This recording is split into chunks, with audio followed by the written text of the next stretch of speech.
Good morning, everybody. Welcome back to the channel. I hope everyone's having a fantastic day as always, guys. Today, we got a whole new, direction of travel that we're gonna go. Yesterday, we worked on the race car for a bit, which was super duper productive. We got all of this stuff all done. We're gonna run a few errands this morning, but we gotta get sealant for that thing so we can seal all these seams. Just trying to minimize water and weird stuff happening. I don't know, it might be overkill.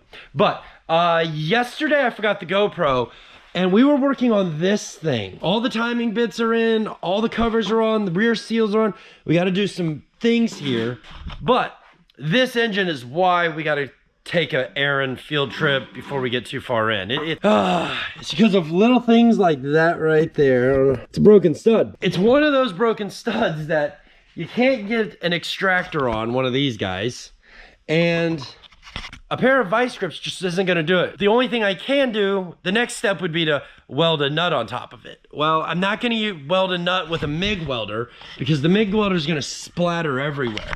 So the ideal option would be to use the TIG welder, which is fine. We have a TIG welder. The problem is that we're out of gas. We gotta run down to CK, I hope. Yeah. We get to run down to CK Supply real quick. That is a argon mix. I'm thinking about also getting some argon helium. Good friend of mine that's an old timer said, hey, if you're gonna weld aluminum, which we're getting ready to weld a lot of aluminum coming up here very soon for pieces of the car, especially the radiator, charge piping, whole bunch of little bits, and we don't have any. So now's the best opportunity to let's go ahead and get this tank disconnect. Let me get a little fire going in here before we head out and check back with you guys real soon. Be right back. All right, well, we got gas. Took a little bit longer than I expected, but here, it is what it is. We gotta get this nut out, this what's left of this bolt. And I think the method of choice here is I'm gonna find a nut, put a nut over the top of this, and then we're gonna weld it up. We gotta get some stuff cleaned up here. I wanna make sure that I'm gonna worry about splatter at the end of the day. It's not gonna splatter, but here, still, we wanna make sure. Oh, there we go. Yeah, something like that might work.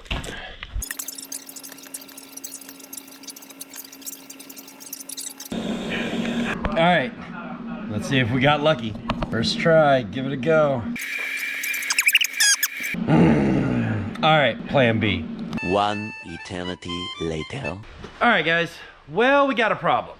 So, first, it's day 2 of this little shenanigan fiasco of let's rebuild this 3.2 liter. And amongst all of this, I've been digging out all the parts.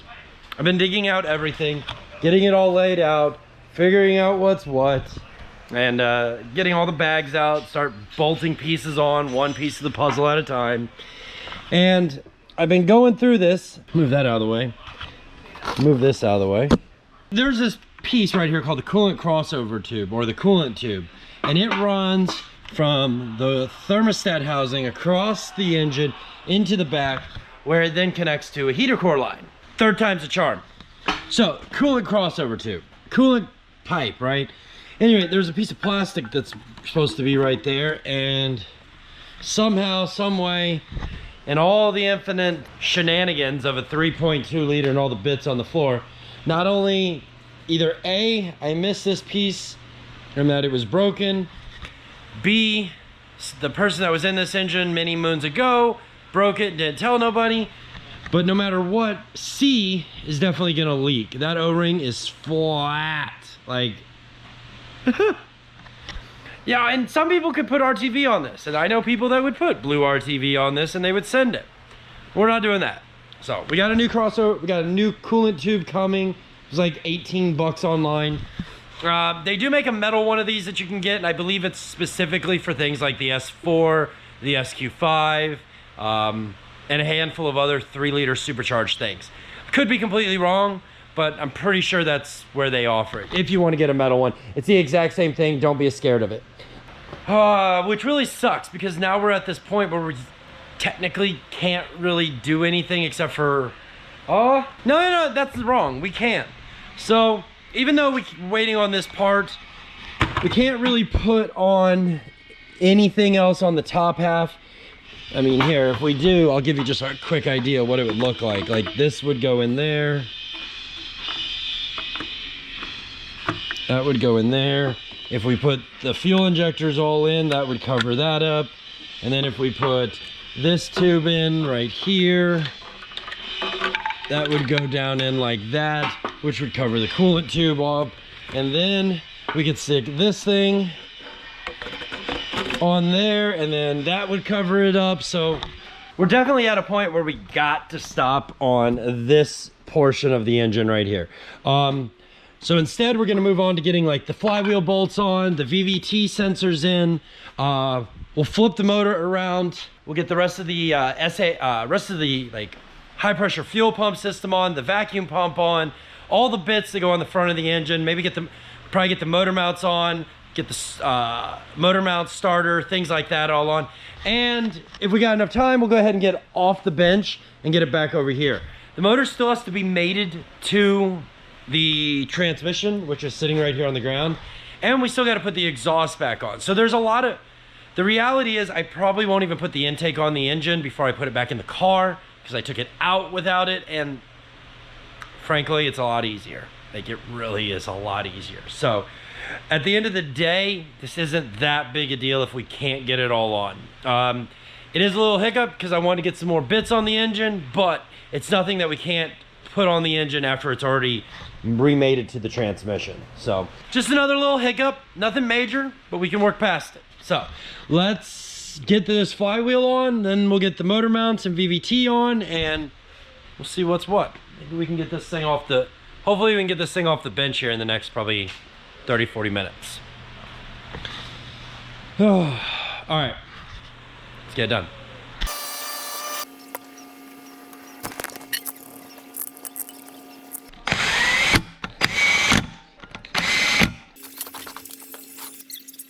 All right, guys, it's like, oh, that lens is smeared to hell. All right, guys, welcome back. It's day 3 of the 3.2 liter reinstallation. Today's plan is we're gonna get the thing off the bench. We're gonna get it back on that guy right there. This is a bit of a process because if you see, here's what I have to work with. Here's my cherry picker, transmission's over there. I don't have like this an excessive amount of room to do all this stuff. So we work with what we got. And what we got is we bring the cherry picker over here, whistle it around the table, pick that thing up, and then we drag it all the way over there. We do have a few pieces that haven't been put on yet. Fuel injectors for one, high pressure pump, which this cam follower is looking mint. Looks, ooh, actually, nope, that's oil. This cam follower actually is in really good condition, so we're not going to be replacing that right now. I can't put the alternator on or the starter really in yet because, well, those require access. You got to have those off to get access to other things, so it's like, nah, we're not going to do them yet. This is one of those things. It's like, okay, once we start, we can just do it. So let's get to it. Yeah, I think we're just going to go with you guys like right here for right now. It's a good spot. Get all the angles.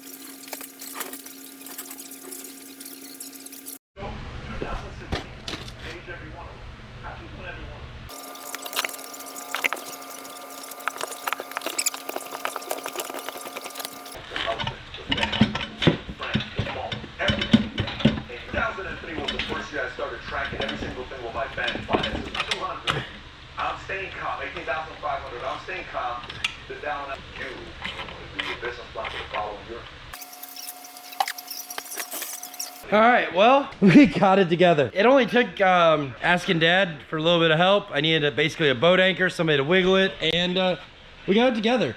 Essentially, we were rotating this end while walking this end on. The shaft, the input shaft of the torque converter, or the like secondary flex plate, I don't even know what you really call it.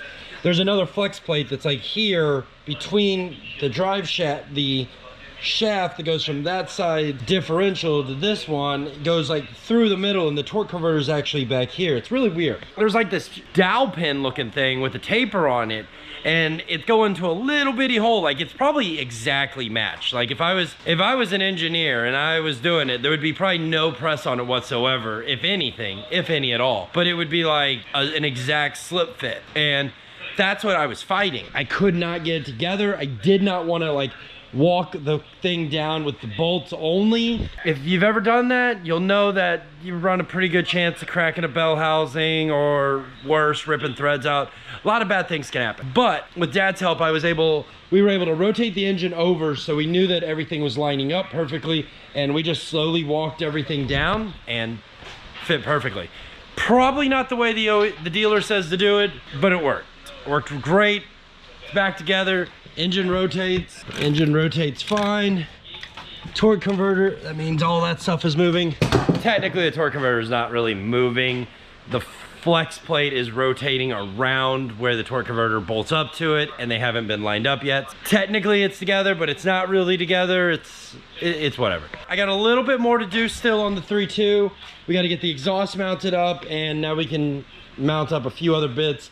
Torque the transmission down, lift it back up, get the bolts mounted to the bottom of the transmission, and then we can get the thing ready to go back into the car. Also, we got to put the starter in and make sure the starter's working properly.